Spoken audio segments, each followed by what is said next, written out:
Sommaire, vendredi 10 octobre, dans un communiqué signé par son porte-parole, Sylvain Ekenge, l'armée congolaise a appelé toutes les factions des FDLR à déposer les armes et à se rendre aux autorités congolaises ou à la MONUSCO en vue de leur rapatriement dans leur pays d'origine, le Rwanda. Cette décision est prise dans le cadre de la mise en œuvre de l'accord de Washington, indique l'armée sans préciser le calendrier d'un éventuel désarmement. Cependant, certaines factions des FDLR rejettent cet appel de l'armée congolaise. Enoch Kiatumbi nous en dit plus.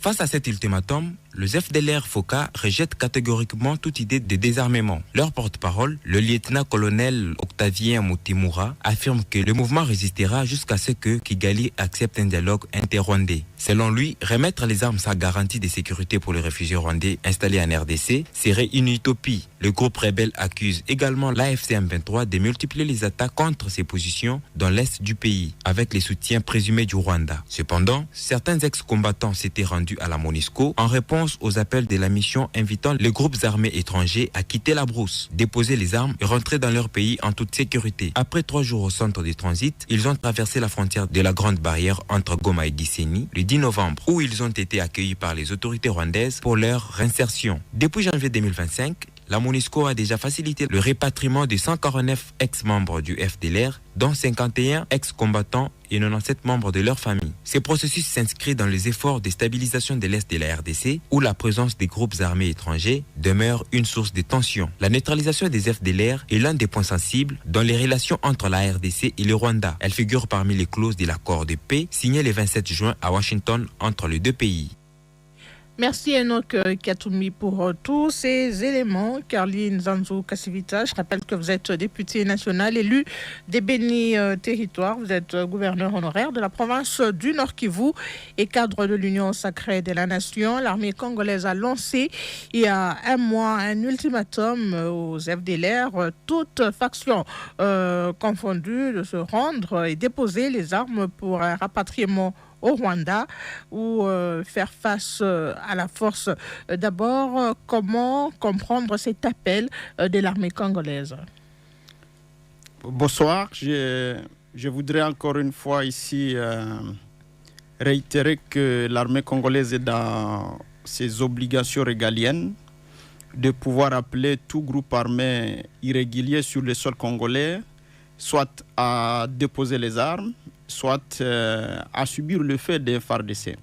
Les FDLR, comme groupe armé étranger sur le sol congolais, n'ont pas aucune légitimité de garder des armes sur le sol congolais, n'ont pas aucune légitimité de pouvoir passer, qu'ils peuvent organiser le territoire congolais comme leur sanctuaire pour leur prestation politique au Rwanda. Ils ne sont pas congolais. S'ils ont besoin de prévaloir leurs revendications, ils n'ont qu'à s'organiser pour aller au Rwanda. Je voudrais rappeler que les FDLR ont endeuillé plusieurs fois la République démocratique du Congo, spécialement la partie est de la République. Ils ont tué, pillé, même détruit notre écosystème. Le parc national de Virunga, depuis plus de 20 ans, est détruit par les FDLR. Je suis aussi d'avis que les opérations contre les FDLR sont des opérations assez complexes dans un contexte où on a eu des tensions régulières entre la RDC et le Rwanda. Et ces FDLR se sont retrouvés aussi victimes du fait de l'armée rwandaise. Et à un moment donné, par le fait que les FDLR parlent une langue qui est parlé dans les territoires de Rutshuru et de Massissi, il y a eu aussi des confusions, ce qui a rendu un peu plus complexe les opérations contre les FDLR. À l'heure actuelle, toute la population du Nord Kivu, que ce soit du Sud Kivu, je voudrais dire la population congolaise, n'a pas intérêt à être avocat des FDLR pour que ces derniers puissent conditionner leur retour dans leur pays à un dialogue avec le Rwanda. Ils rejettent cet appel. C'est une faction des FDLR FOCA qui rejette carrément le désarmement. C'est pourquoi je dis, si s'ils ont des prétentions avec leur pays d'origine, le Rwanda, ils n'ont qu'à aller exprimer ces prétentions sur le sol congolais. Ils n'ont aucune légitimité. Sur le sol rwandais ou congolais? Le sol rwandais, je voudrais dire. Ils ne peuvent pas prétendre avoir de la légitimité pour dire qu'ils ont à défendre les réfugiés rwandais qui sont sur le sol congolais. Ce n'est pas de la responsabilité des FDLR à protéger des réfugiés. Nous avons toujours vu le processus de rapatriement des réfugiés fonctionner. La MONUSCO a toujours soutenu ça et d'autres partenaires.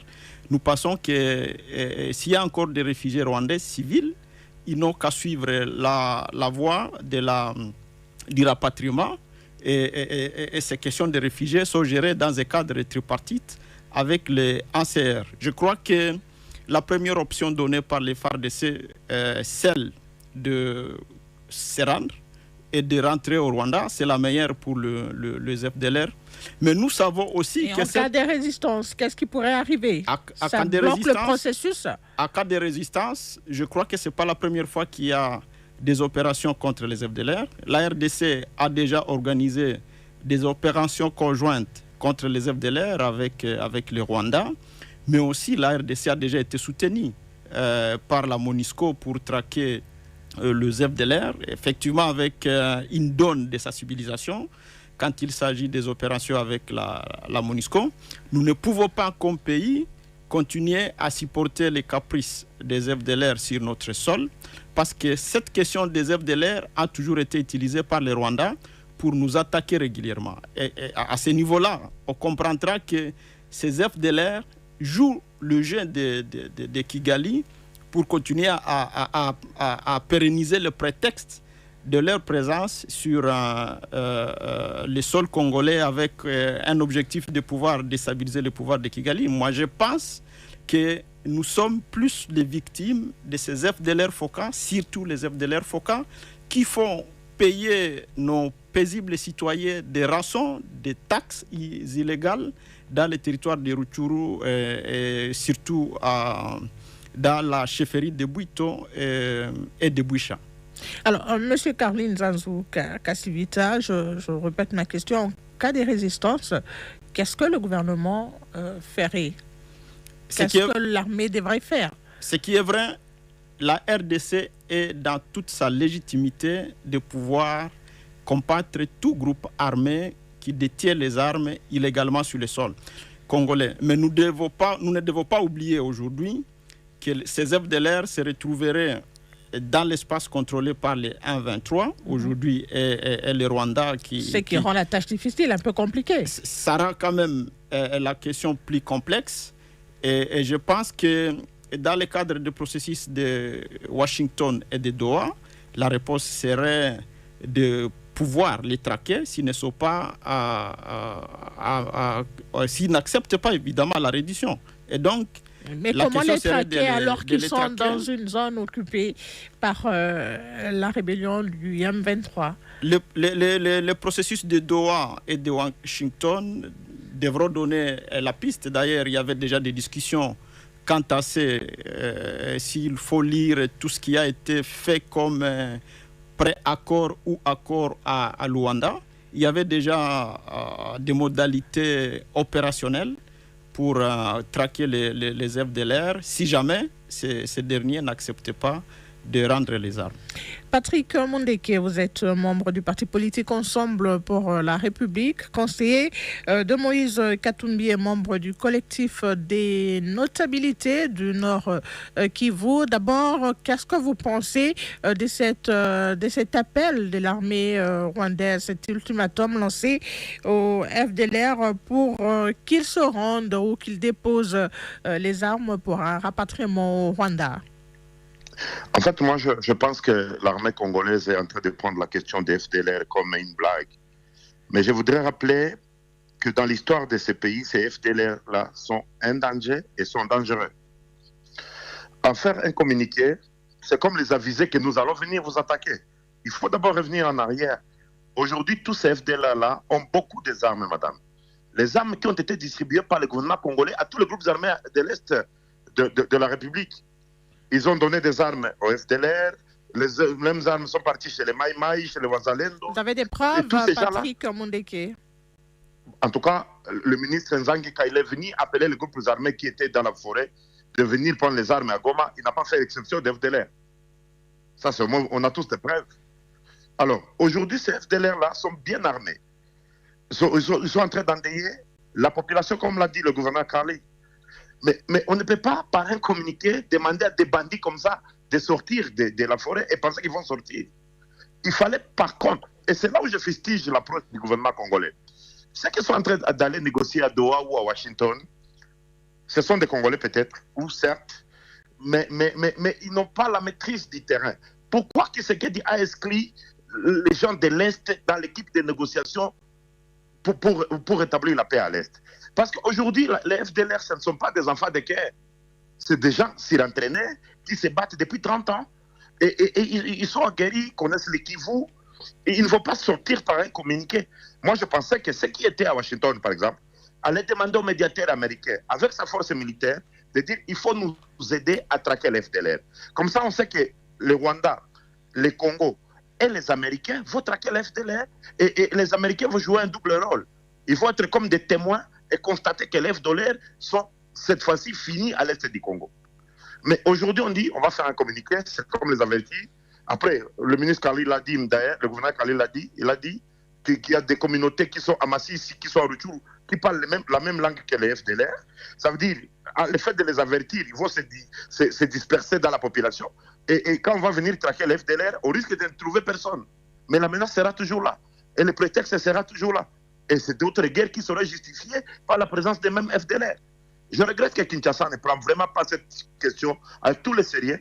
Mais cette question d'FDLR a été à la base de la création du RCD, du CNDP, du M23-1, du M23D. Donc c'est une question complexe. Et le gouvernement devrait réaliser que c'est vraiment une question complexe.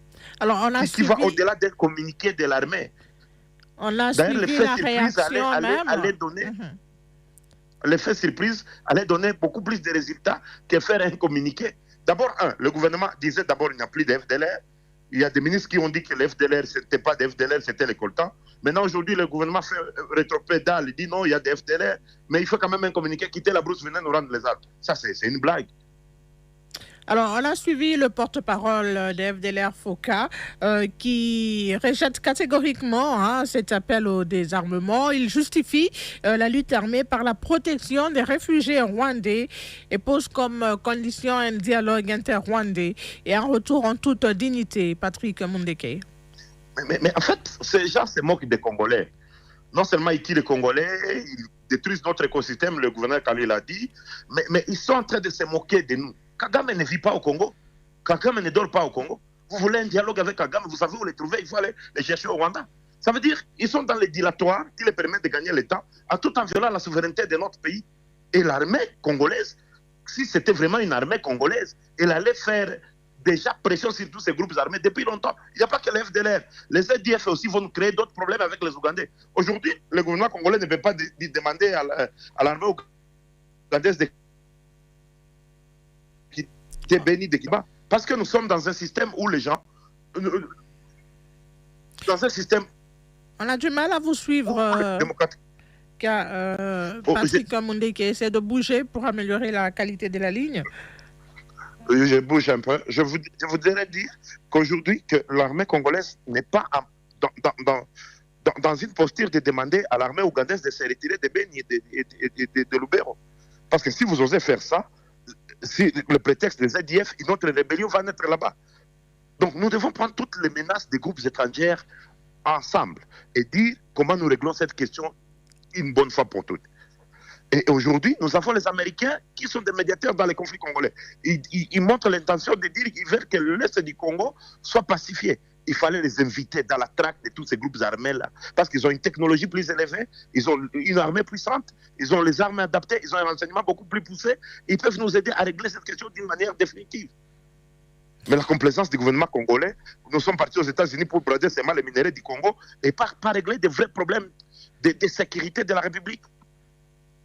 Josaphat Moussamba, doctorant à l'Université de Gand en Belgique, vous êtes aussi chercheur sur les dynamiques des conflits et la gouvernance sécuritaire en RDC. Quelle est votre lecture à vous de la situation, hein?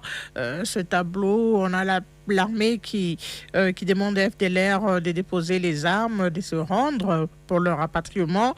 On a une faction, certains FDLR ont répondu à l'appel, mais ils ne sont pas nombreux.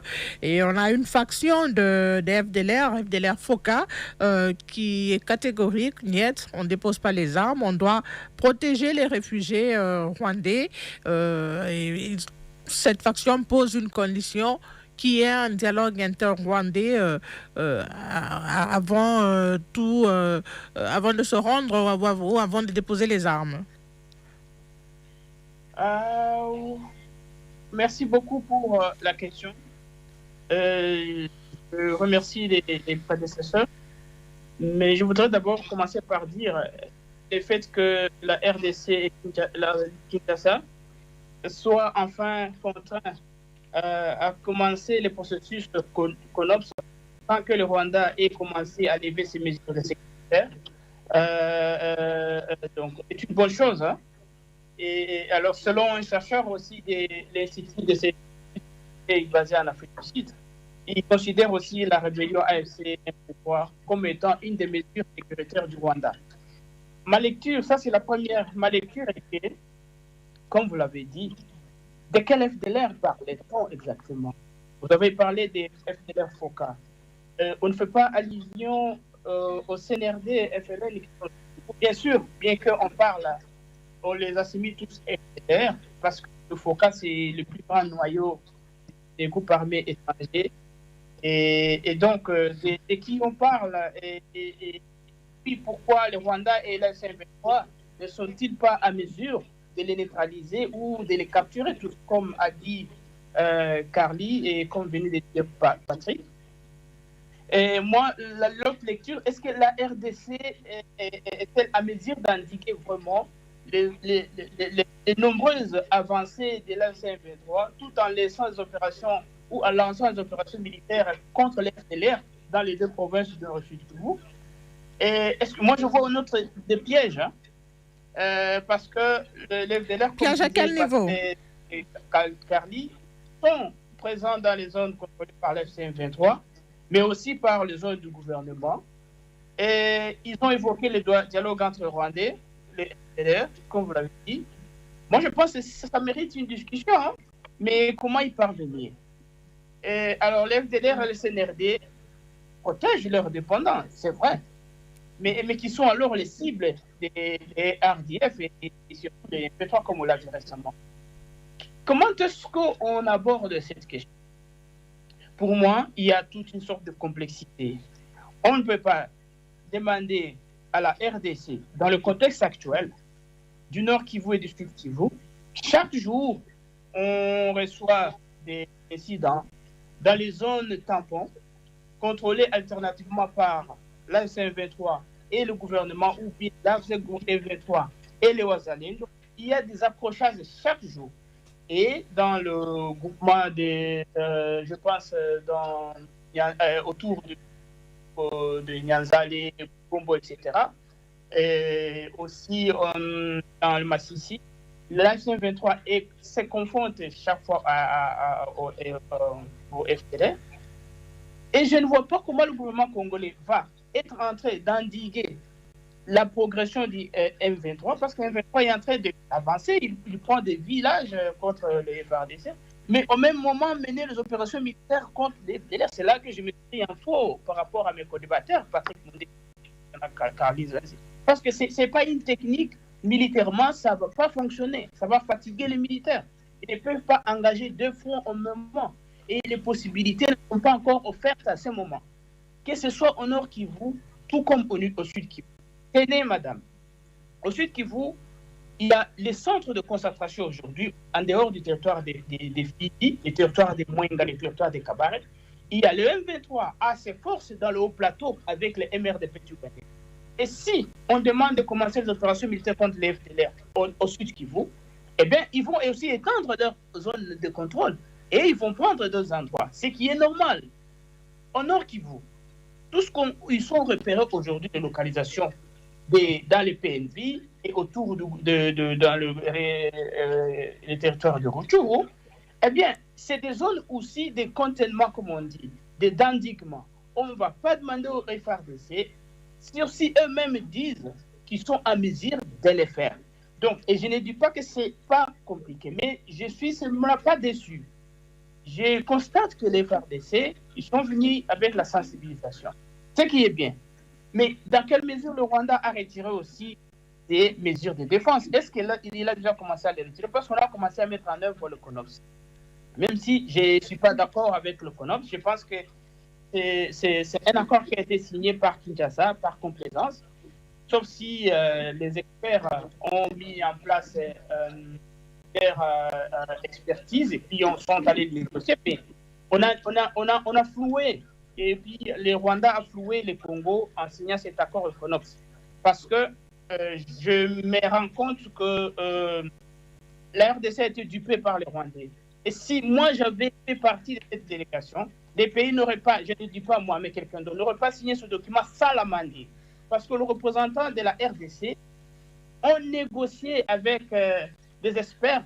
Bien sûr qu'il y avait une connaissance approfondie, mais lorsqu'on les lit et les obligations qu'on a données, j'ai comme l'impression qu'ils sont allés négocier peut-être le pouvoir et regarder comment est-ce que ça va baisser. C'est ça, moi, la première lecture de ces débats. Alors, on vous garde encore. Oui, allez-y.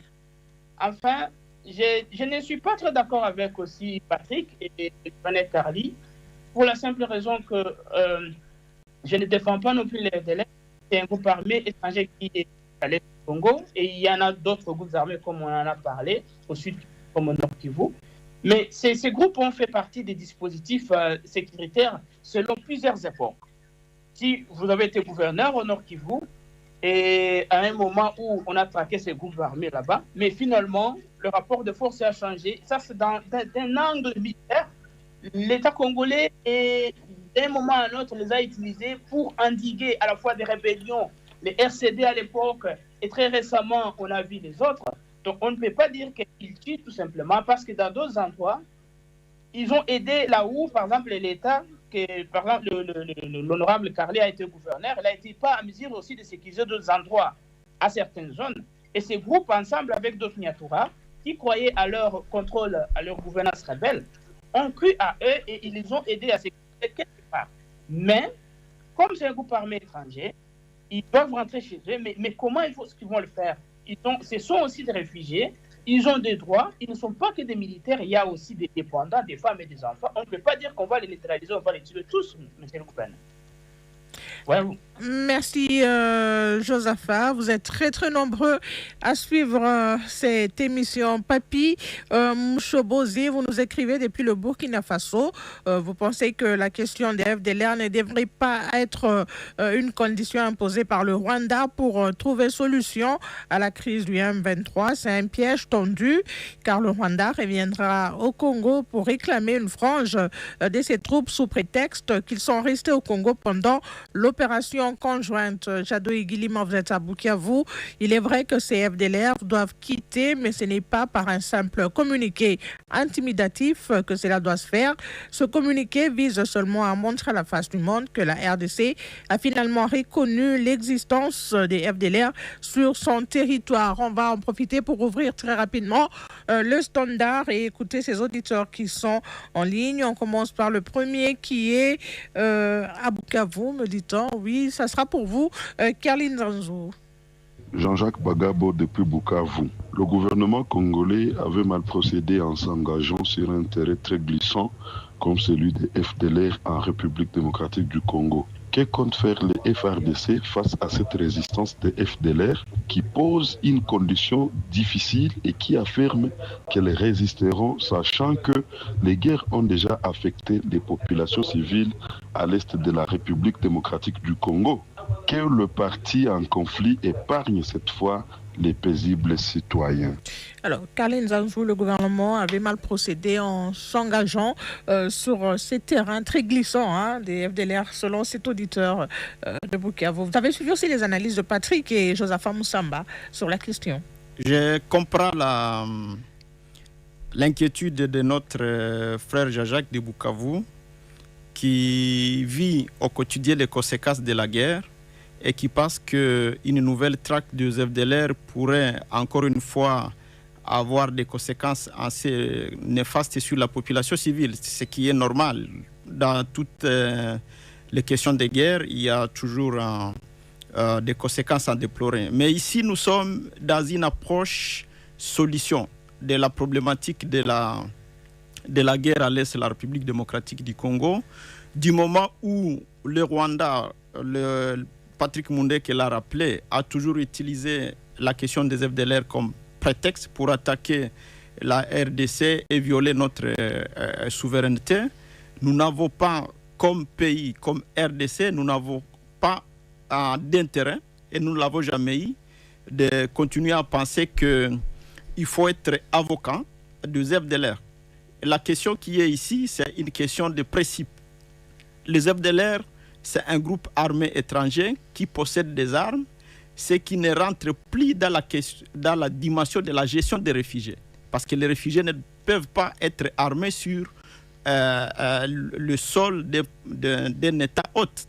S'ils veulent rester réfugiés, c'est aussi une question qui peut être discutée dans le cadre de la tripartite. Et là, on ne peut pas se prévaloir d'utiliser la force sur notre sol. Ce qui est vrai, dans l'histoire de la crise de la RDC, nous ne pouvons pas penser que les opérations seront plus faciles à mener.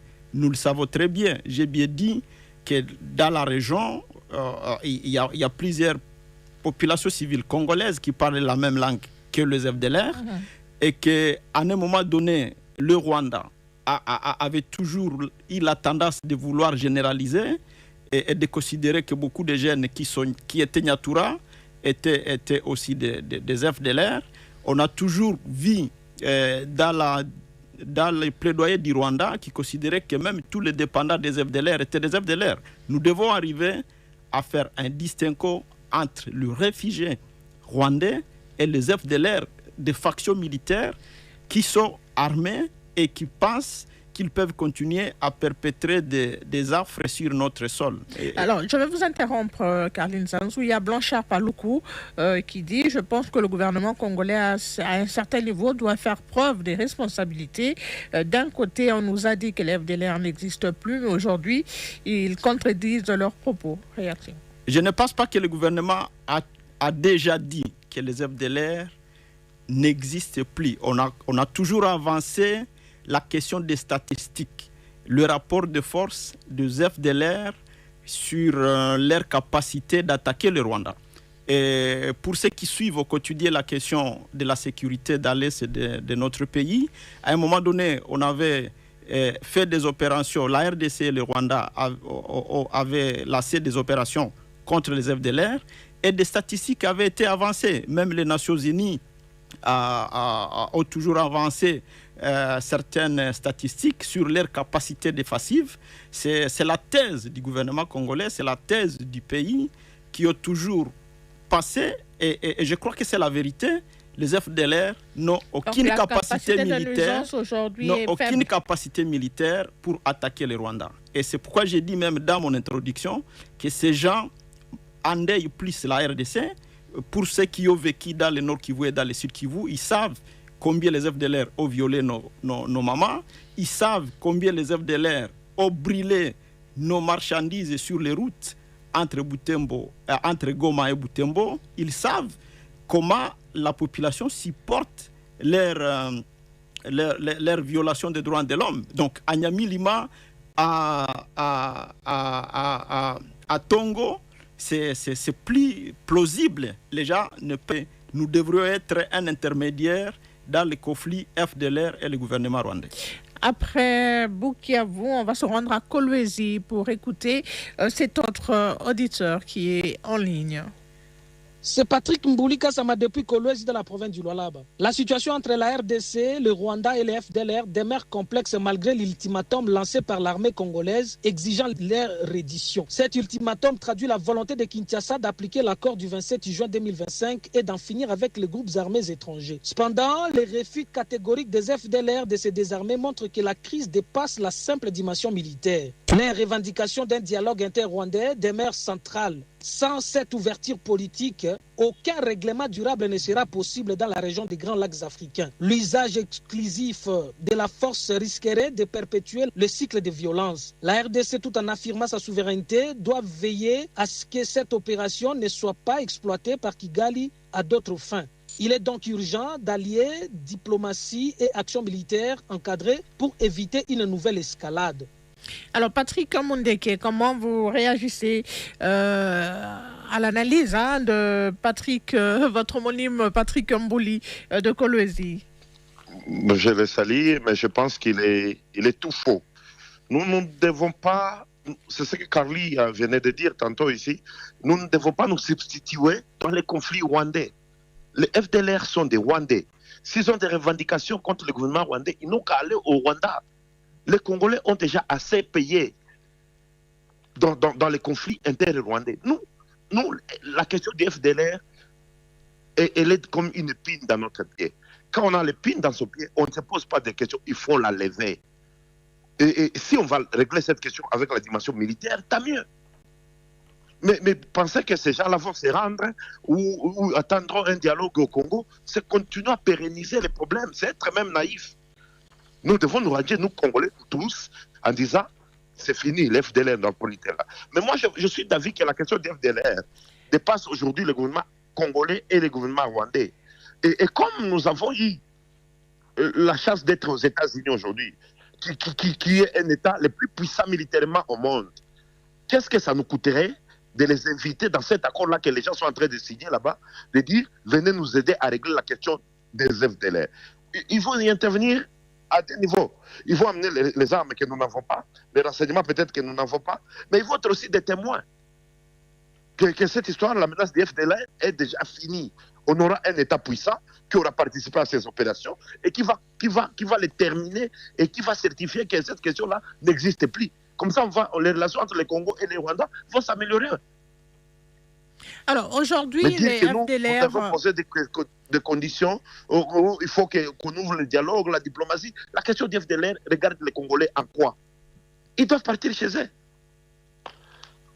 Alors, vous avez suivi l'analyse de Josaphat tout à l'heure, Moussamba, qui dit que demander à l'armée congolaise aujourd'hui de pourchasser ou de désarmer ces FDLR, c'est quasiment compliqué, c'est très complexe. Ces FDLR se retrouvent dans des zones occupées par la rébellion. Comment faire pour désarmer ces gens-là? J'ai fustigé la composition de la délégation congolaise à ces négociations-là. On a envoyé des gens qui ne connaissent ni le Nord Kivu, ni le Sud Kivu, qui sont en train de signer des choses impossibles à appliquer, qui sont des choses complexes, qui ne savent même pas comment se trouvent où, seulement parce qu'ils appartiennent à la mouvance ou ils ont la chance d'être des amis de Félix Tshisekedi, ils doivent aller là-bas. Mais les conséquences de ceux qui signent vont décider sur la paix ou la guerre en RDC pour les 30 prochaines années. C'est ça le problème. Et c'est là où je suis d'accord un peu avec lui de dire, mais vous signez des choses, qu'est-ce que vous signez? Est-ce que c'est faisable? Est-ce que c'est comment le faire? Comment il faut procéder comment pour le faire? Mais toutes ces questions-là, ils ne se les posent pas. Ils sont contents de signer. Bon, parce qu'ils doivent signer. Mais après, ça va être beaucoup plus compliqué. La question du FDLR, c'est une question délicate.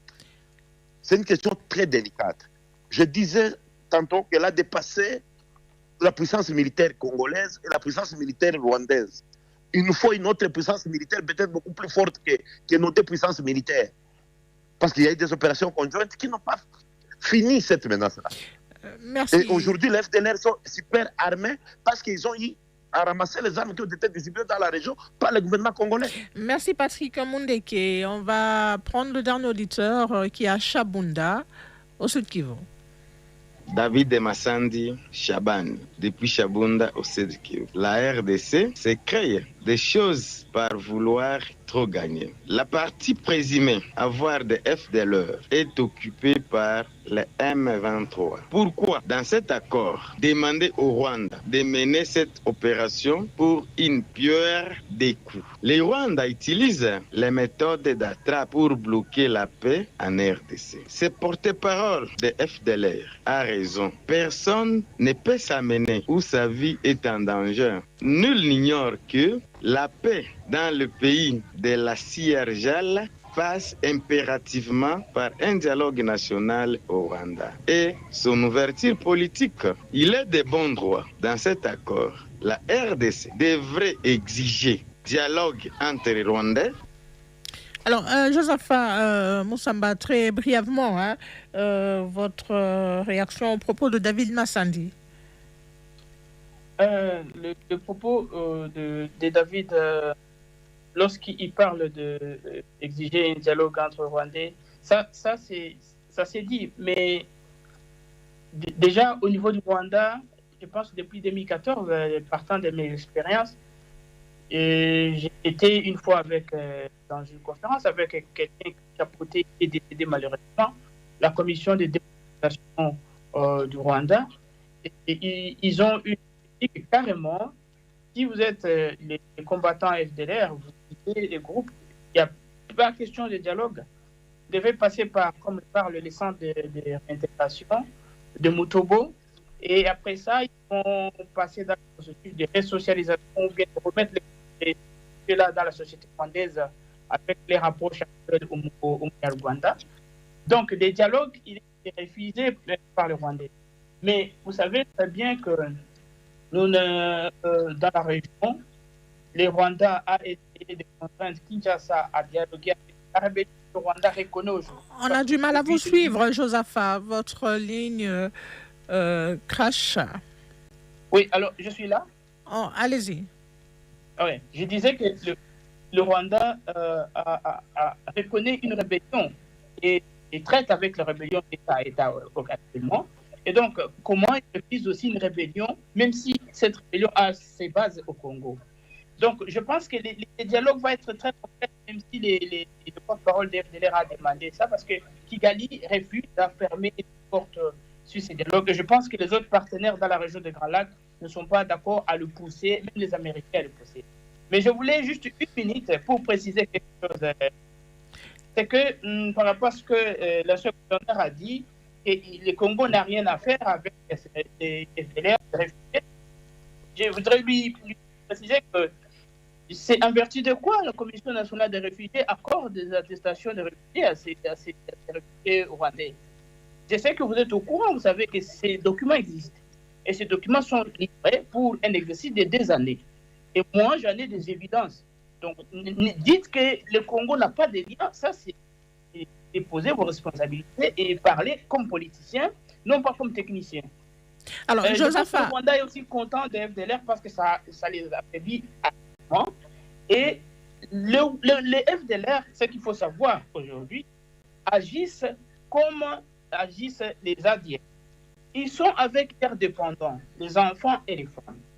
Et les questions de rançon, enfin, pour préciser, comme le gouverneur Carly le disait, je vais justement préciser, la plupart des groupes armés, même ceux qui sont créés par des Nandi, par des Kobo, les Bazembe, les FPP, AP, que le gouverneur Carly connaît, qui sont originaires de chez lui, le sud Lubero et le tour de Butembo, ils taxent, ils imposent des rançons aussi. Et même le M23 aujourd'hui, dans les zones qu'ils contrôlent, la taxation, c'est un modèle de financement de beaucoup de groupes armés. Et les groupes armés étrangers ne sont pas exemptés de ça, tout comme les groupes armés internes. Alors, Josaphat Moussamba, nous sommes presque à la fin de notre émission. Pour conclure, outre l'option militaire, quelle alternative diplomatique ou politique vous proposez pour obtenir le désarmement volontaire des FDLR et leur rapatriement dans la dignité? Soyez concis, s'il vous plaît. Alors la recommandation, l'alternative que j'ai proposée aujourd'hui, c'est un processus qui combine la MONUSCO et la création de 2 grands camps de regroupement de réfugiés rwandais au sud et au nord Kivu.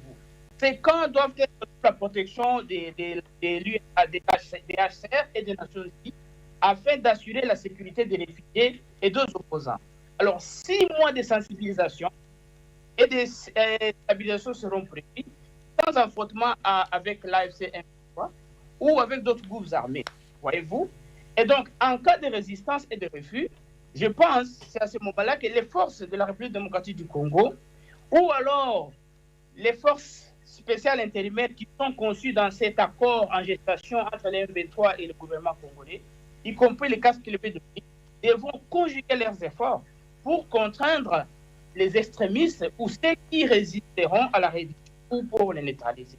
Mais je ne pense pas que pour l'instant, si les FARDC nous disent qu'ils sont à Métis de mener à la fois combat pour endiguer les 23 afin qu'ils ne prennent pas d'autres territoires contre eux et lancer des opérations contre les FDLR, je pense qu'ils vont partir sur une mauvaise base et Merci. Ils regretteront des points. Merci, Josaphat Moussamba. Carline Zazou, vous avez la parole. Quelles sont les autres alternatives pour obtenir les désarmements de ces FDLR, surtout ceux qui s'opposent à l'appel de l'armée congolaise? Avant de donner quelques essayez de vous résumer, perspectives, je voudrais d'abord revenir sur un aspect que notre co-débatteur Josaphat a soulevé. Nous devons éviter de confondre le réfugié rwandais aux FDLR. Parce qu'en fait, ceux qui sont considérés comme dépendants des FDLR, qui ne sont pas armés, qui sont civils, suivent le processus de désarmement. Et au Nord Kivu, ça a bien fonctionné. S'il faut regarder les statistiques des Rwandais qui sont retournés au Rwanda par le processus de DDR, c'est quand même assez considérable. Donc à ce niveau-là, il n'y a pas de confusion à faire. Nous devons faire une distinction nette entre réfugiés et FDLR. Les FDLR sont des Rwandais qui sont armés et qui se prévalent des actions militaires sur notre sol. Je voudrais revenir sur la communication des FARDC. Les FARDC ont donné des options. La première option, c'est la sensibilisation. Et je crois qu'il y a des actions qui ont commencé aujourd'hui pour sensibiliser eux, les FDLR et leurs dépendants, de pouvoir se désolidariser des actions militaires. Si cela tient, je ne vois pas l'opportunité des actions militaires. Mais si jamais il y aura des gens qui vont résister. Il y en a déjà, Carline. Nous serons dans l'obligation, et je l'ai bien dit, comme cette partie du Nord Kivu qui héberge plus les FDLR FOCA est contrôlée par le 1-23, je crois, nous projetons ces opérations dans le cadre des accords de Doha, et l'ECONOPS qui a été cité par Josaphat donne assez de détails sur l'opérationnalisation. Patrick Mundeke, votre conclusion? Ouais, moi, je pense que nous devons cesser d'être naïfs. Et puis, nous, Congolais, nous devons apprendre à nous limiter sur ce qui nous endeuille, nous. Les dialogues entre Rwandais, ça ne nous regarde pas. Mais pensez que ces gens-là vont se rendre parce que par un communiqué, ça relève d'une naïveté pure et simple. Nous devons penser à avoir une force capable d'aller les neutraliser et de témoigner au monde entier qu'évidemment le dernier FDLR a été neutralisé et a quitté la République démocratique du Congo. Il n'y a qu'à ce prix-là que nous aurons la paix. Mais tant qu'il y aura même 10 ou 15 FDLR qui continueront à trimballer en République démocratique du Congo, le problème restera entier. Malheureusement. Merci Patrick Mundeke. Dialogue entre Congolais, c'est fini pour ce soir. Merci à Billy Betou, Alain Gold, Jonathan Fonani, Guimate et Enoch Katumbi qui m'ont aidé à préparer ce magazine. Présentation et coordination, Kéline Kouté. Retrouvez toute l'équipe demain, même heure, même fréquence pour un nouveau sujet avec des nouveaux invités. Restez branchés sur la fréquence de la paix.